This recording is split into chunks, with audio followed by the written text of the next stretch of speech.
কথামৃতম তপ্ত জীবনম কবিবিদিতম কর্মসাপহম শ্রবণ মঙ্গলম শ্রী মহাততম ভূমি বিনন্তি যে ভরিদাচনা। আমাদের সকলের আধ্যাত্মিক ত্রয়ী ভগবান শ্রীরামকৃষ্ণ পরমহংসদেব, আমাদের সকলের মা জগজ্জননী মা সারদা এবং যুগাচার্য বিশ্বন্যাসীর পদকমলে আমার প্রণতি এবং আমাদের অত্যন্ত পবিত্র স্থান এই পরম পুরুষ শ্রী শ্রী রামকৃষ্ণ সেবাশ্রমে উপস্থিত সবাইকে আমার প্রণাম এবং নমস্কার।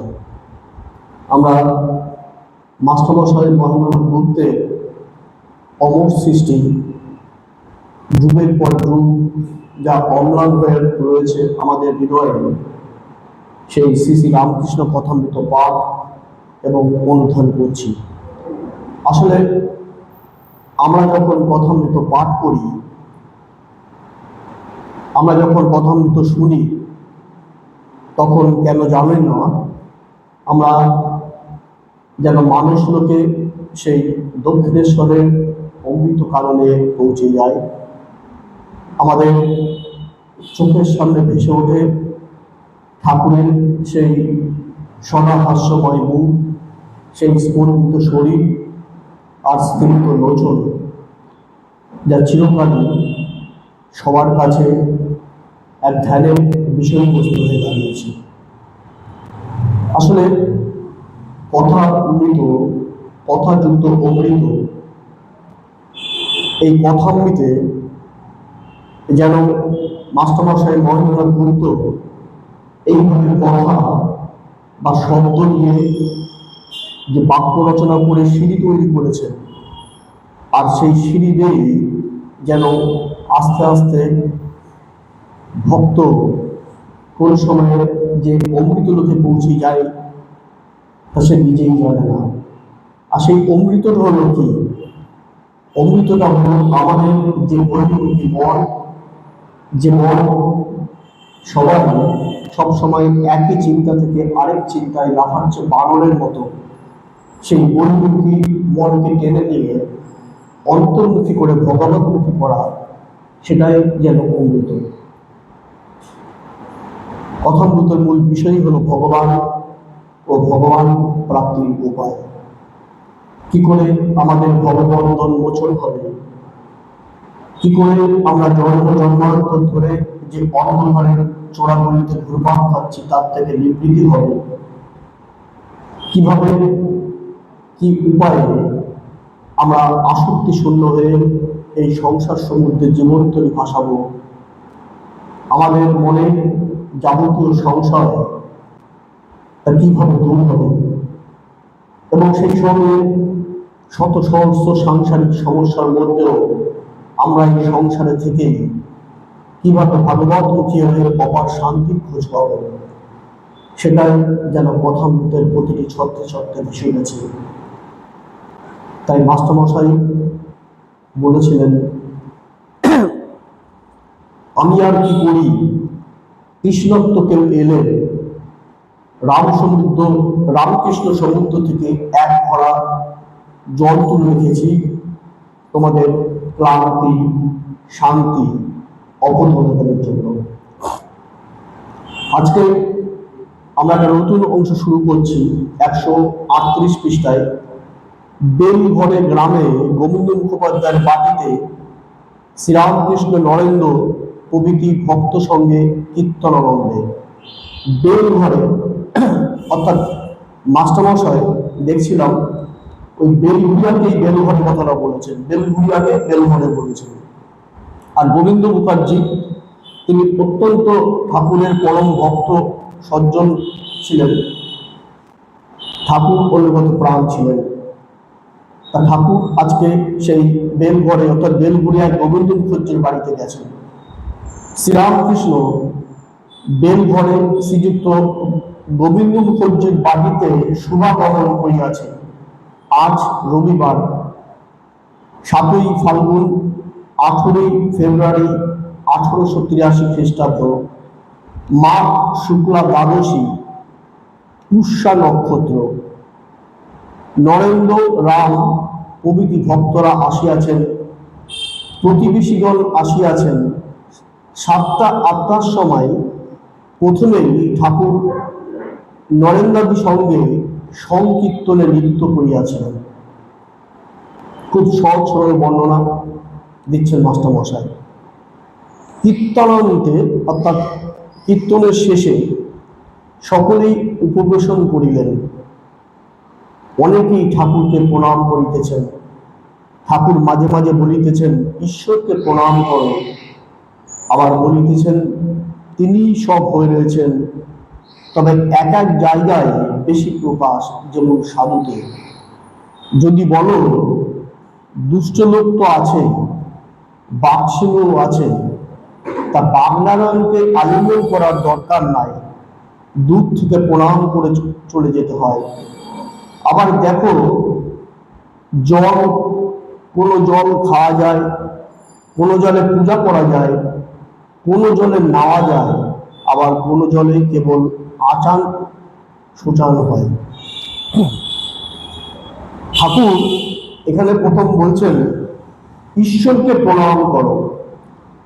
আসলে কথার উত্তর বিভিন্ন সময় ঘুরে ফিরে এসেছে বাবু আর বাবুর বাগান। সমস্যাটা হচ্ছে আমরা বাবুর বাগানকে দেখে মোহিত হয়ে যাই, অর্থাৎ আমরা আতিশয্য ঐশ্বর্যকে দেখেই সবকিছু ভুলে যায়। কিন্তু এই বাগানকে যিনি সৃষ্টি করেছেন, যে কর্তা বাবু, তার কথা আমরা ভুলে যাই। স্বামী ভূতেশানন্দজি মহারাজ একবার ওই আমেরিকা কানাডার নায়াগ্রা জলপ্রপাতের ওখানে গেছিলেন। নায়াগ্রা জলপ্রপাত দেখতে যান, অবশ্যই রামকৃষ্ণ মিশন সংক্রান্ত কাজে তিনি গেছিলেন, সেটা আমি জানি না। তার যে সেবকরা সঙ্গে গেছিলেন, তারা মহারাজকে বলছিলেন, চলুন আপনি নায়াগ্রা জলপ্রপাত দেখে আসবেন। তা মহারাজ তাদের বললেন, আমার নায়াগ্রা জলপ্রপাত দেখে কাজ নেই, তোমরা দেখে আসো। কিন্তু সমস্যাটা হচ্ছে মহারাজ না জানে, তারাও জানে না। তা মহারাজ বাধ্য হয়ে নায়াগ্রা পর্বত দেখবার জন্য তার অভিমুখে রওনা দিলেন। কিন্তু অনেকটা আগেই মহারাজ একটা রেস্ট সেন্টারে অপেক্ষা করলেন, তোমরা যাও, তোমরা ভালোভাবে দেখে আসো। অনেকক্ষণ পরে সেবকরা ফিরে আসলেন। তারা সেই নায়াগ্রা প্রপাত দেখে মহারাজকে বললেন, মহারাজ আপনি তো গেলেন না, কি অপরূপ ঐশ্বর্য রূপ দেখে আসলাম, তার ভাষায় প্রকাশ করা যাবে না। কত উঁচু থেকে কতটা জায়গা ধরে যেন রামধনুর মতো 7টা রং যেন এসে এসেছে, আমরা সেটা জানি। মহারাজ তখন বলছিলেন, তোমরা যখন ভূতেশানন্দজি মহারাজ, তোমরা যখন নায়াগ্রা জলপ্রপাত দেখছিলে, তার অপরূপ রূপে, তার ঐশ্বর্যে তোমরা মোহিত হয়েছিলেন। সেই সময় আমি দেখছিলাম ওই নায়াগ্রা জলপ্রপাত তিনি সৃষ্টি করেছেন আমাদের ভগবান শ্রীরামকৃষ্ণকে। তাই ঠাকুর বলছে ঈশ্বরকে প্রণাম করো, অর্থাৎ বাবুর বাগানকে দেখে আমাদের মোহিত হওয়ার কোনো কারণ নেই। আমাদের প্রণাম করতে হবে সেই হৃদয়ের ভিতর যে বাবু আছে, সেই বাবুকে। আবার বলছেন ঠাকুর, তিনি সব হয়েছেন, তবে এক এক জায়গায় বেশি প্রকাশ, যেমন সাধুতে। যদি বলো দুষ্ট লোক তো আছে, বাঘসিংহ আছে, তা বাঘনারায়ণকে আলিঙ্গন করার দরকার নাই, দূর থেকে প্রণাম করে চলে যেতে হয়। ঠিক এই কথার মতো শুরুতেই তৃতীয় দর্শন, দ্বিতীয় দর্শনে তো মাস্টারমশাই আস্তে আস্তে ঠাকুরকে বুঝে গেছেন, তাকে গুরু হিসেবে মেনে নিয়েছেন। এবার তৃতীয় দর্শনে যখন মাস্টারমশাই এসছেন, এবং সেইদিনই প্রথম দেখছিলেন তিনি যে একটা 19 বছরের ছেলে সামনে বসে রয়েছে। প্রথম সেই নরেন্দ্রনাথ দেখলেন। তা তখন ঠাকুর সেই 19 বছরের ছেলে নরেনকে, মাস্টারমশাইয়ের সাথে নরেনের যখন আলাপ হয়নি, তৃতীয় দর্শন ঠিক একইভাবে বলেছিলেন যে যেসব লোক নরেনকে বলছে, নরেন, যেসব লোক ধর্ম ধর্ম করে তাদের সংসারী লোকরা আনাচে কানাচে নিন্দা করে, তোর ইয়ে করে মত কি? তখন নরেন বলেছিল, আমি মনে করব কুকুর ঘেউ ঘেউ করছে। তখন ঠাকুর বলছেন, না রে, অত ছোট হোস না, ঈশ্বর সর্বভূতে আছেন, তবে ভালো লোকের সঙ্গে মাখামাখি চলে, মন্দ লোকের কাছ থেকে তফাৎ থাকতে হয়। বাঘের ভিতরেও নারায়ণ আছে, তা বলে বাঘকে আলিঙ্গন করে চলে না। যদি বলো বাঘ তো নারায়ণ, তবে কেন পালাবো? তার উত্তর, যারা বলছে পালিয়ে এসো তারাও নারায়ণ, তাদের কথা কেন শুনি? এই বলতে বলতে ঠাকুর একটা গল্প বলেছিলেন যে এক গুরু শিষ্যরা হোমের জন্য বনে গিয়ে কাঠ আনতে গেছেন। সেই সময় একটা পাগলা হাতি ছুটে আসছিল। তখন তাই দেখে পালাও পালাও করে সবাই পালিয়ে গেল। তার যে মাহুত ছিল সেও পালাতে বলছে। তা সেই সময় একজন শিষ্য, সে কিন্তু পালালো না, সে হাতির সামনে হাত জোর করে দাঁড়িয়ে আছে, ভাবছে সে তো নারায়ণ। তা হাতি হাতির কাজই করবে, শুধু তো হাতি না, সে আবার পাগলা হাতি। সে তখন সেই শিষ্যকে সুরে করে পেছিয়ে ঘুরে ছুড়ে দিতে দিল। শিষ্য তো অজ্ঞান হয়ে গেল। বেশ কিছুক্ষণ পরে আশ্রম থেকে আরো অন্য সেই সাধু শিষ্যরা আসলো, শিষ্যকে নিয়ে গেল, দুধ টুধ খাওয়ালো। এবার শিষ্যের জ্ঞান আসলো। তখন মহারাজ সাধু বলছেন যে হাতি আসছে ছুটে, তাও তুমি পালালে না কেন? তখন বলেছিলেন, তখন সেই শিষ্য বলছে, আপনি তো বলেছেন সর্বভূত নারায়ণ, সেই তো প্রেমময়, তাহলে তো হাতি তো নারায়ণ। তখন গুরু বললেন, ঠিকই তাই, হাতি নারায়ণ, কিন্তু যে মাহুত তোমাকে বলছে পালাও পালাও, সেই তো নারায়ণ। তা তুমি হাতি নারায়ণের কথা শুনলে, মাহুত নারায়ণের কথা শুনলে না কেন? অর্থাৎ বাস্তববাদীটাও ধর্মের সাথে বাস্তববাদীটারও একটা প্র্যাগম্যাটিক সম্পর্ক রয়েছে। কিন্তু ঠিক আজকেও ঠিক তার ঠাকুর একই কথা বলছেন যে সর্বভূত নারায়ণ আছে, কিন্তু নারায়ণের প্রকাশ কোথায়? সাধুতে। কারণ কি? সাধু আমাদের সাথে তার সংযোগ স্থাপন করে দেয়। যদি বলো দুষ্ট লোক তো আছে, বাঘ সিংহও আছে। কোনো কোনো জলে হাত দেওয়া হয়, মুখ দেওয়া হয়, আবার কোনো কোনো জলে ঠাকুরের পুজো করা হয়। কোন জলটা নেবে, সেখানে এটাই ব্যাপার। প্রতিবেশী আজ্ঞা বেদান্ত মত কিরূপ? এবার প্রশ্ন করছে ঠাকুরকে, আজ্ঞা বেদান্ত মত কিরূপ? শ্রীরামকৃষ্ণ, বেদান্তবাদীরা বলেন সোহম, ব্রহ্ম সত্য, জগৎ মিথ্যা, আমিও মিথ্যা, কেবল সেই পরব্রহ্মই আছেন, কিন্তু আমি তো যাই না, তাই আমি তার দাস, আমি তার সন্তান, আমি তার ভক্ত, এই অভিমান খুব ভালো। বেদান্তবাদীরা জিজ্ঞাসা করছেন যে সোহম, সোহম মানে আমি, ব্রহ্ম সত্য, জগৎ মিথ্যা, আমিও মিথ্যা, কেবল সেই পরব্রহ্মই আছেন। আসলে জগৎ তো মিথ্যা না, জগৎ মোটেই মিথ্যা না, জগৎ সত্যি। এই কথাটা একদিন শাস্ত্রকানন্দজি মহারাজকে জিজ্ঞাসা করা হয়েছিল, আমি পাশে দাঁড়িয়েছিলাম।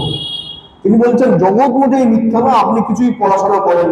তিনি আসলে অনেক পড়াশোনা করেছেন, তিনি জিজ্ঞাসা করছেন, মহারাজ তাকে ভালোবাসেন। বলছে আসলে জগৎকে আমরা যে আসক্তির চোখে দেখছি সেটা মিথ্যা। আমার মনে আছে, আমি ঠিক পাশে দাঁড়িয়েছিলাম। এটা হচ্ছে ব্যাপার, জগৎ মোটেই মিথ্যা না, জগৎ পুরোপুরি সত্যি। আমিও মিথ্যা, কেবল সেই পরব্রহ্মই আছে।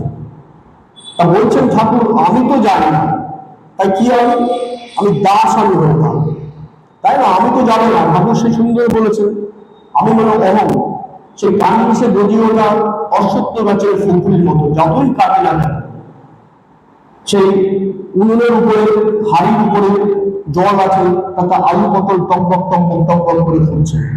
ওই জল, আলু পটল সব হচ্ছে আমি আমি আমি, আমার মুখগুলো টকবক করে ফুটছি, মানে অহংকার, আমি ফুটছি আমি ফুটছি আমি ফুটছি। আর ওই হাড়িটা হচ্ছে আমার দেহ, শরীর। কিন্তু সমস্যাটা হচ্ছে ফুটছি কেন? ওই নিচে আগুন আছে বলে সচ্চিদানন্দ, আগুনটা যদি সরে যায় আমি ফ্যানিস, তাই না? সেরকম ব্যাপার। ওনার যদি ফোকাসটা যদি আমার বুদ্ধি আমাদের বুদ্ধি চলে যায়, আমি বলে কিছুই থাকে না। তাই ঠাকুর বলছেন আমি যাবে না, তাহলে কিভাবে থাকতে হবে? ওই যে থাকশালা দাস আমি হয়ে থাকি, মানে ভগবান আমি তোমার দাস, আমি তোমার ভক্ত, এইভাবে থাকো। কলিযুগে ভক্তিযোগী ভালো, ভক্তি দ্বারাও তাকে পাওয়া যায়। দেহ বুদ্ধি থাকলেই বিষয় বুদ্ধি, রূপ রস গন্ধ স্পর্শ শব্দ এই সকল বিষয়। বিষয় বুদ্ধি যা বড় কঠিন, বিষয় বুদ্ধি থাকতে সোহম হয় না। ত্যাগীদের বিষয় বুদ্ধি কম, সংসারীরা সর্বদাই বিষয় চিন্তা নিয়ে থাকে, তাই সংসারীর পক্ষে দাসোহম, মানে দাসোহম, আমি দাস হয়ে আছি।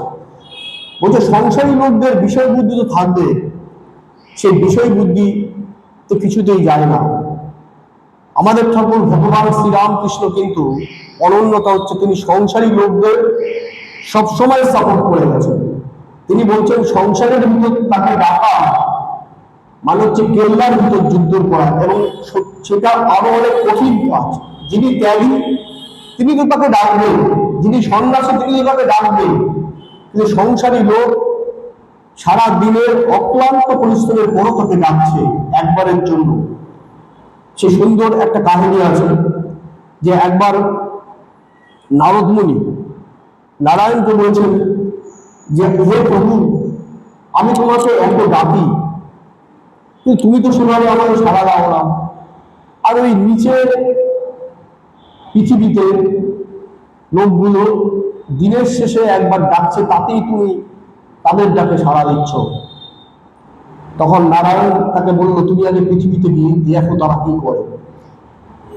আবার নারদ ফিরে এসে বলছে কি আর করে, সারাদিন কাজ করে, রাতের বেলা ঘুমাতে যাওয়ার আগে একবার ঘুমানোর আগে নমস্কার করে ঘুমিয়ে পড়ছে, আর আমি তো তোমাকে সবসময় ডাকি।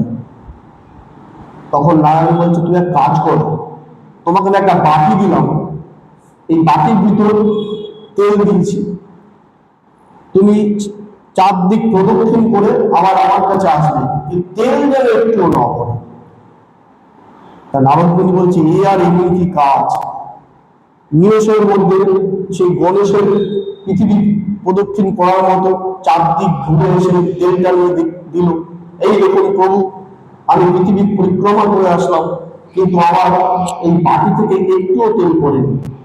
নারায়ণ বলছেন বাহ, তুমি তো দারুণ কাজ করেছো, তা তুমি এই যে পৃথিবী প্রদক্ষিণ করে আসলে এর মধ্যে তুমি আমাকে বলবার পেয়েছো, প্রভু আপনাকে কিভাবে রাখবো, আমার তো যাবতীয় কনসেন্ট্রেশন মন ছিল ওই তেলের বাটি আর তেলের দিকে। বলে তোমাকে আমি সামান্য একটু দিলাম তেল যাতে না পড়ে, তার মধ্যে তুমি আমাকে একবারও ডাকার সময় পেলে না।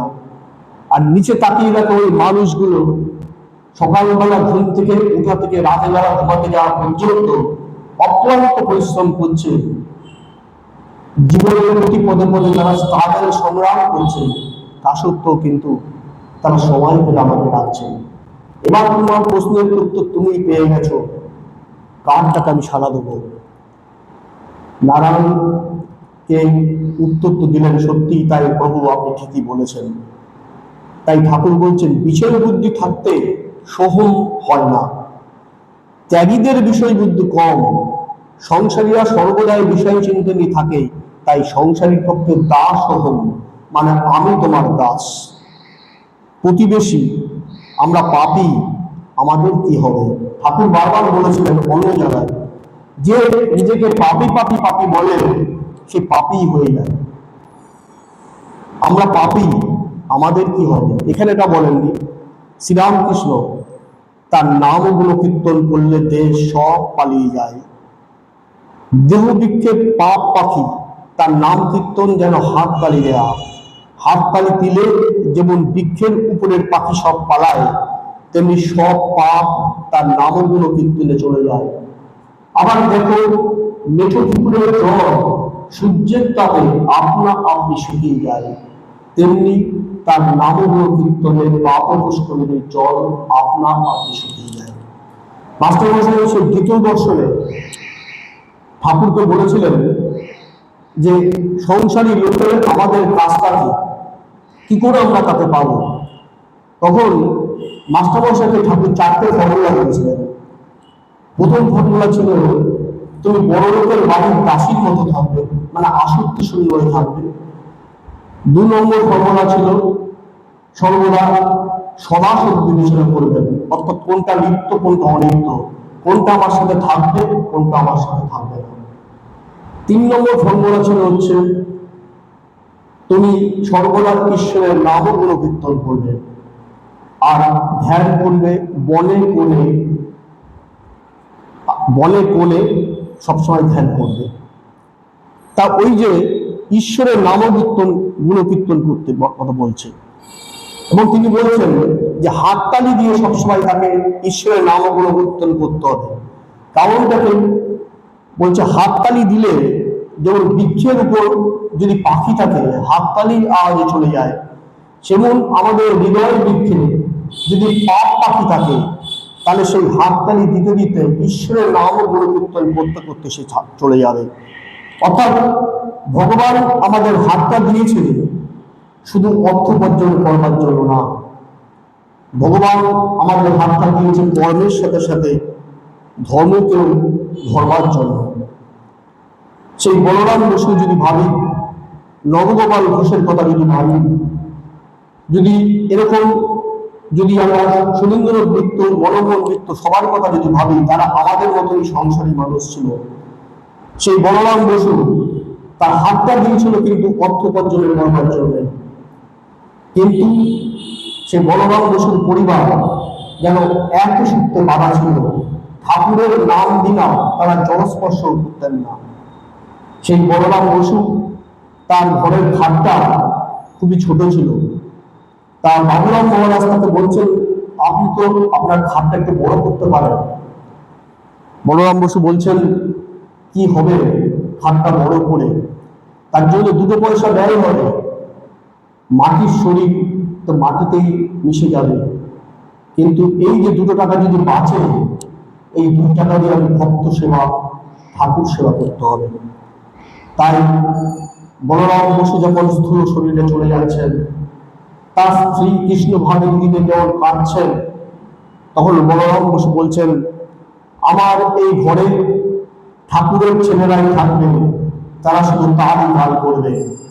এবং সত্যি তাই, কৃষ্ণ ভাবিনী দেবী দেখছেন আস্তে আস্তে আকাশে এক খণ্ড সাদা মেঘ আসলো, যেন একটা সাদা রথ আকাশ থেকে নেমে আসলো, তার থেকে ভগবান শ্রীরামকৃষ্ণ নেমে আসলেন। আস্তে আস্তে বলরাম বসুর বাড়ি থেকে হাত বাড়িয়ে দিলেন, হাত বাড়িয়ে তাকে আস্তে আস্তে নিয়ে গেলেন। রসিক মেথর ঠাকুরকে তিনি বললেন, ঠাকুর আমার তো কিছু হবে না। ঠাকুর তাকে বললেন, তুই একটু মদটা একটু কম খাস। রসিক মেথর বলল, রোজ রোজ কি নটবার পাজা মরে, সেদিন পড়েছিল বলে মদ খেয়েছিলাম। ঠাকুর বললেন, শেষে তোর হবে। ঠিকই তাই, রসিক মেথর যেদিন চলে যাচ্ছেন, তুলসী মঞ্চে যখন তাকে রাখা হয়েছে, দেখছেন সেই ঠাকুর এসছেন, সে দেখছেন সেই আলোর ঝলক, ঠাকুর শ্রীরামকৃষ্ণ তাকে হাত ধরে নিয়ে যাচ্ছেন। কারণটা কি? ওই ঈশ্বরের নাম কীর্তন করা। হাতটা শুধু অর্থ উপার্জনের জন্যই নয়, অর্থ উপার্জন তো আমরা তৈরি করব, কিন্তু অর্থটা যেন সংসারের সাথে সাথে অন্তত যেন কিছুটা ভালো কাজে লাগে। আমার ঠাকুর বলছেন কি সুন্দর, ওই মেঠো পুকুরের জল সূর্যের তাপে আপনা আপনি শুকিয়ে যায়, তেমনি তার নামগুলো কীর্তনের পাপ পুষ্করিণীর জল আপনা আপনি শুকিয়ে যায়। সেই হাততালি দিলে যেমন পাপ বৃক্ষ থেকে পাপ চলে যায়, তেমনি পুকুরে যদি হৃদয়টা যদি এরকম যদি হৃদয়ের ভিতর যদি ওই কাম, ক্রোধ, লোভ, মোহ, মদ, মাৎসর্য, ষড়রিপু যদি ঘিরে রাখে, তাকেও যেন ওই ঈশ্বরের নামগুলো কীর্তনের মধ্যে দিয়ে আস্তে আস্তে সেটা যেন কমতে থাকে। আর কি বলছেন, রোজ অভ্যাস করতে হয়। সার্কাসে দেখে এলাম ঘোড়া দৌড়চ্ছে, তার উপর বিবি এক পায়ে দাঁড়িয়ে রয়েছে, কত অভ্যাসে ওইটি হয়েছে। আর তাকে দেখবার জন্য অন্তত একবার করে পাগল। এই 2টি উপায়, অভ্যাস আর অনুরোধ, অর্থাৎ তাকে দেখবার জন্য ব্যাকুলত। এগুলো আর বেশি ব্যাখ্যা করছি না। তার অভ্যাস আর অনুরোধ, নিরন্তর অভ্যাস। আমরা দীক্ষার সময় জানি আমাদের মহারাজ দীক্ষাগুরু বলেই দিয়েছেন, অন্তত দুবার তোমাকে অভ্যাস করতেই হবে, তোমাকে আসলে করতেই হবে। করতে করতে করতে করতে সেই মনটা আস্তে আস্তে স্থির হবেই হবে। এই মাঝখানে তার অনুরাগ মানে ভালোবাসা, এক বড়টা ভালোবাসা, আমি তোমাকে চাই চাই। আমরা সবাই চেয়েছিলাম যে কিছুক্ষণ আগে যে মাইকেল উৎপাত ছিল, আমরা সবাই মিলে নিচে নেমে গেলাম, নিয়ে গিয়ে বললাম যে একটু মাইকটা বন্ধ করলে ভালো হতো। ঠিক তাই আমাদের কথা শুনলো, তারা বলছে 8টা পর্যন্ত বন্ধ রাখবে। অর্থাৎ ঠাকুরের প্রতি অনুরাগ ভালোবাসা, ঠাকুরেরই কাজ, ঠাকুরই তাই করবে। বৈঠকখানা বাড়ির দোতলায় অনেক বারান্দায় ঠাকুর ভক্ত সঙ্গে সব পাইতেছেন। বেলা 1টা হইতেছে। সীমা সমাপ্ত হইতে না হইতে নিচের প্রাঙ্গণে একটি ভক্ত গান ধরিলেন, যাব যাব জননী মূলাখানে নিদ্রা গত কতদিন কত কত পুরকুণ্ডু। এটা পরে আছে, তখন বলছি। ঠাকুর গান শুনিয়া সমাধিস্থ, শরীর সমস্ত স্থির, হাতটি প্রসাদ পত্রের উপর যেরূপ ছিল চিত্তাপিতের ন্যায় হইল। খাওয়া আর হইল না। অনেকক্ষণ পরে ভাবের কিঞ্চিত উপশম করিলে বলিতেছেন, আমি নিচে যাব, আমি নিচে যাব। গান শুনতে শুনতে ঠাকুর সমাধিস্থ হলেন। আমাদের ভগবান শ্রীরামকৃষ্ণের অনন্যতা হলেন, তিনি নিমেষের মধ্যেই ভাব চোখে সেই সমাধিস্থ অবস্থায় চলে যেতে পারতেন। যেখানে দিনের পর দিন, বছরের পর বছর, দশকের পর দশক মুনি ঋষিরা সমাধিস্থ হওয়ার জন্য চেষ্টা করতেন, সেখানে ভগবান শ্রীরামকৃষ্ণ যে কোনো সময় চলে যেতে পারতেন। কিন্তু তিনি মাকে বলতেন, মা আমায় বেহুশ করিস না, আমাকে বসে বসে রাখিস, আমি ওদের সাথে কথা বলতে চাই। আমি যে অমৃতের স্বাদ পেয়েছি, সেই অমৃত লোকে আমি ওদের নিয়ে যেতে চাই। এটাই হচ্ছে ভগবান শ্রীরামকৃষ্ণের অনন্যতা। এবার ঠাকুর যখন বাধ্যতে ফিরে এসেছেন, বলছেন আমি নিচে যাবো, আমি নিচে যাবো, ঠিক ছেলে মানুষের মতো। এবার জ্ঞান এসেছে, বলছেন হাত দিয়ে আমি নিচে যাবো, মানে হঠাৎ করে নিচে নেমে আসে। একজন ভক্ত তাহাকে অতি সন্তর্পণে নিচে লইয়া যাইতেছেন। প্রাঙ্গণে সকালে নাম সংকীর্তন ও প্রেমানন্দে ঠাকুরের নৃত্য হইয়াছে। এখনো শতরঞ্চি ও আসন পাতা রহিয়াছে। ঠাকুর এখনো ভাবাবিষ্ট গায়কের কাছে আসিয়া বসিলেন। গায়ক এতক্ষণে গান থামাইয়াছিলেন। ঠাকুর অতি দৃঢ়ভাবে বলিতেছেন, বাবু আর একবার মায়ের নাম শুনব। কি সহজ সরল। সকালবেলা ওই একতলায় শতরঞ্চি পাতা ছিল, সেখানে ঠাকুরের নাম সংকীর্তন হয়ে গেছে। গায়ক বসেছিলেন, ঠাকুর তো সমাধিস্থ অবস্থায় আস্তে আস্তে বাহ্য শরীরে যখন ফিরে আসছে, অতি দীন ভাবে। ভগবান শ্রীরামকৃষ্ণের মূল বিষয় হচ্ছে যে দীনতা। তার একটি অত্যন্ত জনপ্রিয় কথা ছিল, যেমন যতমান তৎপর, তেমনি নাহন নাহন তুম তুম, আমি না তুমি সব। আসলে তিনি সব, কিন্তু কি দীন ভাবে বলছেন ওই গায়ককে, বাবু আর একবার মায়ের নাম শুনবো। গায়ককে সম্বোধন করছে, বাবু আর একবার মায়ের নাম শুনবো। কি সহজ সরল। এবার গায়ক গাচ্ছেন সেই গানটা, যাবো যাবো জননী মূলাধারে নিদ্রাগত কতদিন কত স্বকার্য সাধনের চলমাশ্রম মধ্যে পরম শীত যথা সহস্র দল পদ্মে করি শতচক্র ভেদ মাগো ঘুচাও মনের ক্ষেত চৈতন্য রূপী। এটা দিয়ে শেষ করব। ঠাকুর বলছেন, যাবো যাবো জননী মূলাধারে নিদ্রাগত কতদিন কত হলো কুণ্ডলী। যাবো যাবো জননী, সেই মাকে বলছেন, মা তুমি জেগে ওঠো, মূলাধারে নিদ্রাগত কতদিন গত হলো কুণ্ডলী। অর্থাৎ মূলাধারে নিদ্রাগত কতদিন গত হলো কুণ্ডলী। অর্থাৎ আমাদের শরীরে 7খানা চক্র আছে, যেটা ঠাকুর বলেছিলেন হচ্ছে 7তলা বাড়ি। 7টা চক্র কি, একদম নিচে যেখানে পায়ের মেরুদণ্ড যেখানে শুরু হচ্ছে, সেটা হচ্ছে কি, সেটা হচ্ছে মূলাধার চক্র। ঠিক তার উপরেই আছে হচ্ছে লিঙ্গ, স্বাধিষ্ঠান চক্র, নাভিতে আছে মণিপুর চক্র, হৃদয়ে আছে অনাহত চক্র, আর এইখানে আছে বিশুদ্ধ চক্র কণ্ঠে, দুই ভুরুর মাঝে আছে আজ্ঞা চক্র, আর একদম মাথায় আছে সহস্র চক্র, সাতখানা চক্র। তবে যাবো যাবো জননী মূলাধারে রুদ্রাবত কতদিন কত হল ওদের উপকুণ্ডলী, সেটা জাগানোর কথা বলছেন। সেটা কোথায় আছে? শুয়ে আছে, ঘুমিয়ে আছে, নিদ্রায় আছে।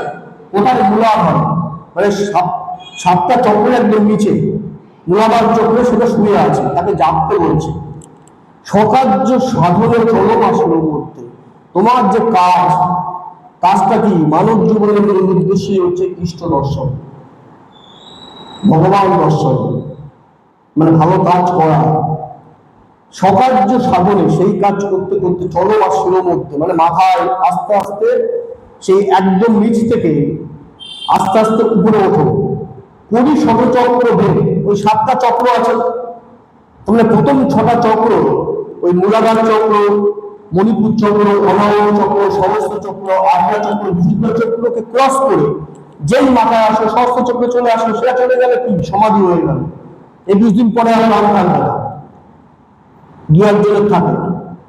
পরিশোধ চক্র ভেদ মাগো ঘুচাও বলে রেখে চৈতন্য রূপী, ওই 6 চক্র ভেদ করে মাথার উপরে কে আছে? পরম শিব জমা সহস্র দর্পণ, মাথার উপরে শিব শুয়ে আছে সহস্র চক্রে, সেখানে মা যাবো। তাহলে কি হবে? ঘুচাও মনের ক্ষেত, মনের ভিতর যা কিছু অভিমান, মনের ভিতর যা কিছু নেতিবাচক বিষয় আছে, তাকে তুমি ঘুচিয়ে দাও চৈতন্য রূপিণী। তাহলে আমার ভিতরে আত্ম চৈতন্য, আমি যে সেই নিত্য মুক্ত বুদ্ধ, তাকে তুমি জাগ্রত করো। সেই একই কথা যে every human being is potentially divine.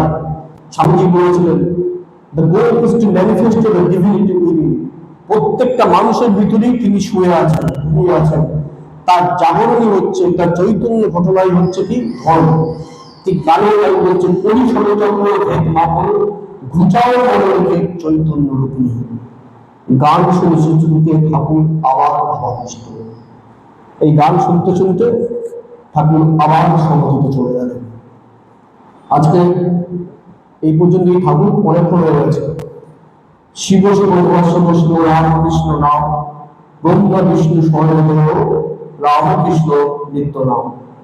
ঠাকুরমা সবাইকে আমার প্রণাম এবং উপস্থিত সবাইকে আমার নমস্কার।